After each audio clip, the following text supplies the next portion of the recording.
the Dakar by itself is such a huge animal and massive challenge. Can you explain like the 5 things it is for people? Because it's pretty gnarly. So it's 12 or 14 days, and it's off-road racing, and the whole race is pretty much designed to either physically, mentally break you or break your bikes or cars and stuff, because it's not just the motorcycles. It's motorcycle, quads, cars, side-by-sides, and big trucks. Now, People died. I think right now, to this point, I think it's like 69 people they died since this race happening. I had a 2020, which I thought would be my last year I was racing. I had a really good friend of mine died 2 stages before the finish, and I think that it was 2 deaths that year, and it was one of the factory riders died too. So it was a very, very sad year, and but you never think people die surfing, Right. drown. You see people surfing with helmets more and more in pipe now. I guess it's a reason for it. But the Dakar, it's like such a massive challenge, and in those 2 weeks of the time, it's so grueling, and like the endorphins and dopamine in your body and stuff. Like I remember coming back home from first one, and like for 3 months I couldn't figure it out what to do next. It was just like everything was so minor, to it. I just said, and I was like, oh, I wasn't happy with the way how I finished the first one. So I was like, I gotta go back. Like, gotta see if I can make the top 50 and things like that. Plus it was motivation for me to stay in shape and do things. I still don't know how I even train and got all that with the shop and working, and how I even pull the money to pay for all it. But I guess if you put your head down and go after it, things happen. I'm sure you guys accomplish crazy things, with not just your surfing careers, but like with your filming careers and stuff. So when you look back, you're just like, oh, how did I accomplish to have all this? But like, if that's only what you really go after, it's pretty easy. Yeah. So during that race, when does it catch up with you? Like day 2 or 3, or straight out the gate, it just becomes this mental? It depends. It's each day it's a challenge when you have to go through racing in South America, because the original race went from Paris to Dakar in Africa, but after a while the Africa becomes super unstable, and some French tourists got killed and stuff, so they moved it to South America. But the problem with South America was you race in the high altitude.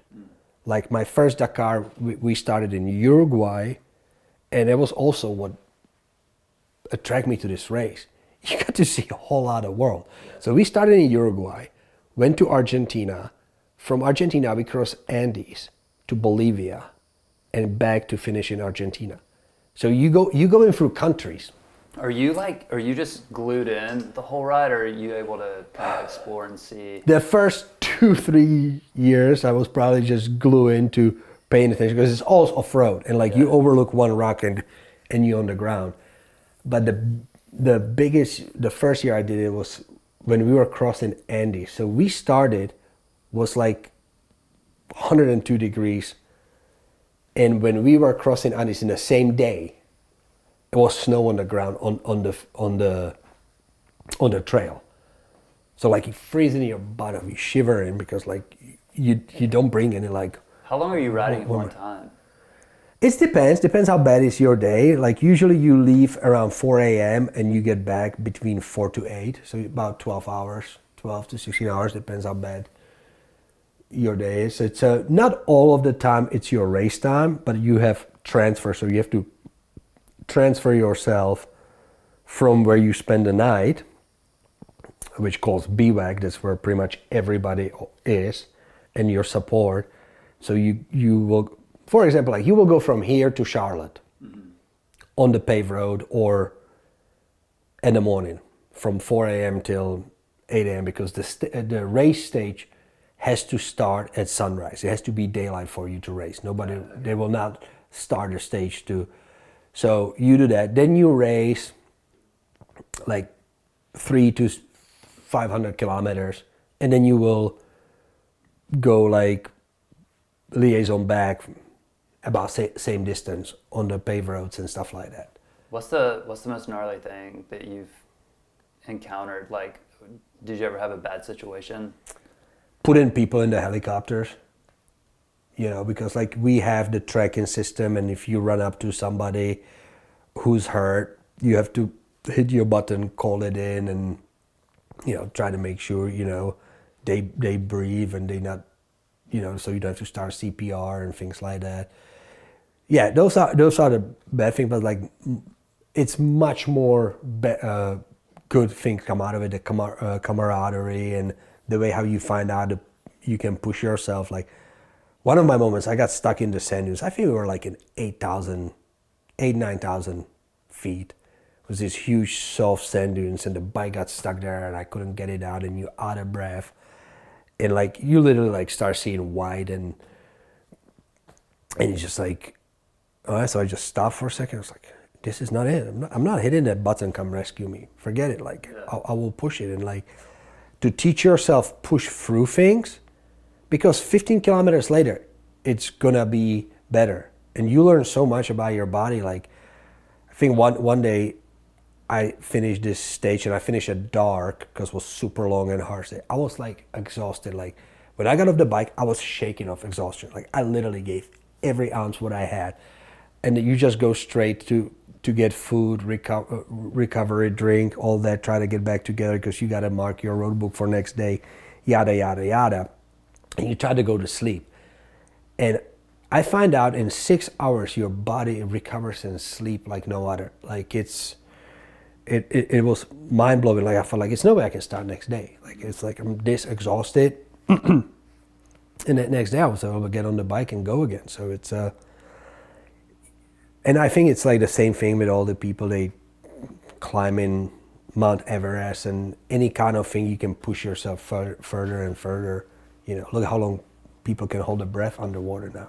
Yeah. You know, like you guys pushing yourself, you know, all the free diving and stuff, like it's crazy, you know, and it's all, a lot of it is, I think, mind driven and heart driven. Like my success is not because I'm a great motorcycle rider. I think I'm because you have a big heart. I have a big heart, and I just like refused, gave up. Yeah. So how did you get out of that sand? Just eventually like dig the bike out, push it, and like just, you know, took a little breather, and then and go back. Off you go. Yeah, you know, it's like, and you know, sometimes you help people, and you know, like I remember like was my first Dakar, my friend yelled at me because like you meet when you race around the world, a lot of these guys you will end up there. My friend Carlos Garcia from Mexico, I met him racing in Mexico, and the second day at the Dakar, it was this huge water fields and puddles, and he got stuck in one of those mud puddles and flooded his bike. So I stopped, used the tow strap, helped him yank him out, and obviously I wasted 30 minutes of my time, and I left him my tow strap because his tow strap was already broken. I got back, and you know, I told my buddy Andre what I did. He was like, "Are you crazy? Why are you wasting time helping people? You're not the Salvation Army, yada yada yada." It's like, dude, he's my friend, you know, and you know, and it's a karma, like, and the things, you know, turn around, and then, you know, when you need help, people are usually there, you know. It's that thing is a huge camaraderie too, you know, and even the guys, they factory riders and stuff, they will still stop and talk to you and things like that. Like it's and that was the thing for me, like when I raced my first one, like I'm nobody rider on motorcycle, but like obviously when you get to that race, South America, any kind of motorsports is huge. And like people know because you qualify for that race, obviously they think you good and great, and like, and you waiting to go on the podium, and people hand you babies to take the pictures, like photo and this, and I was like, wow. And like my wife got to experience the second year I raced, because she flew there and she actually rode on the back of my motorcycle to the finish podium and all that. But like the kids kind of never really got it. So the third year, I made a deal with the kids. So it's like, okay, we're gonna do small Christmas. Each of you gonna get like 3 presents each, but we're gonna, the day after Christmas, we're gonna fly to Peru. That year, the Dakar was only in Peru. We're gonna go early. We will see Lima. We will go to Machu Picchu, and then you will see start of the Dakar, and then you will fly home. So Caroline first was like, "What? I'm not gonna get on my." Radlish was like immediately like, because he's older. Yeah, Machu Picchu. Yeah. So, and that was the most incredible thing. So we flew there. We do Machu Picchu, all that, and they were there with me as I was walking to the bike and go over the podium, and they were waiting after podium, and the kids got to witness it. And it was like, at that time it was like only in Peru, so it was like a little small. It was 40,000 people there, but like all the cliffs were lined up with people, and Caroline was walking with me carrying my helmet, and like people was like, "Oh, here's my daughter too, take the picture," like, you know, like they wanted to take picture with her and stuff. And like I think that was the first time when they realized, okay, Angelo's maybe a little bit badass because he raced. But before that, they didn't have, they didn't care much, you know. But like, cool. I guess it will be like if you can earn and pay your entry to Pipe Masters, you will do it in a heartbeat, you know. But even for you will maybe get put out first or second round, to be in there to those people, you legend, and then you will do it. So. That's kind of how Dakar was for me, you know. I had a chance to try it, but you know, I did it 5 of them, and that's it. Yeah. What did you have? Did you meet your goals with that? Yeah, like we had an agreement with a friend of mine. It's so you can race it and you can have your own mechanic and support, and then it's another category where you sleep in the tent. They move your tent for you, but you have to be your own mechanic too. So you race all day. You come in exhausted. You got to change your wheels, tires, service the whole bike. You go sleep the tent. So we had an agreement. If we're gonna stop racing, we will race the Malay Moto category. And even like the factory riders, they walk into Malay Moto, just come look like how we wrenching and dirty with oil and not sleep, and they all think we crazy. Like you ask Toby Price, he goes like, "No, I will never race Malay Moto. You guys are lunatics." So I did that in 2020, and last year when I went race, I always race you have to race for the country your passport's issued. Okay. And at that time I didn't have even fought the first year because most of the support came here locally, like from my friend Jason and Shipyard, Max One, Red Drum, all these people. Locally, I wanted to race with American flag, and they denied me. Over the time, I actually got my citizenship and everything. So last year, I find out it's a group of 5 Americans. It never was American who finished Dakar in Malay Moto category. Oh, wow. So they make pack of 5 friends who all will try. I was like, well, damn. And they pretty much like said like, yeah, you live in America, we know about you, but you didn't have American flag next to your name in 2020 when I raced it, and I finished, I think 38 or 36, like really good. It doesn't count because you had a Czech flag. I was like, well, damn, time to go back. Like if I have a chance to be first American, let's do it. So I got everything together. When I accomplished to finish, I didn't get the result I wanted overall because I had a bad crash day 3. So rest of the 11 days I was just suffering. But I accomplished to be one of the first Americans. So it was 6 of us Americans who started, only 2 of us finished. Wow. So it was.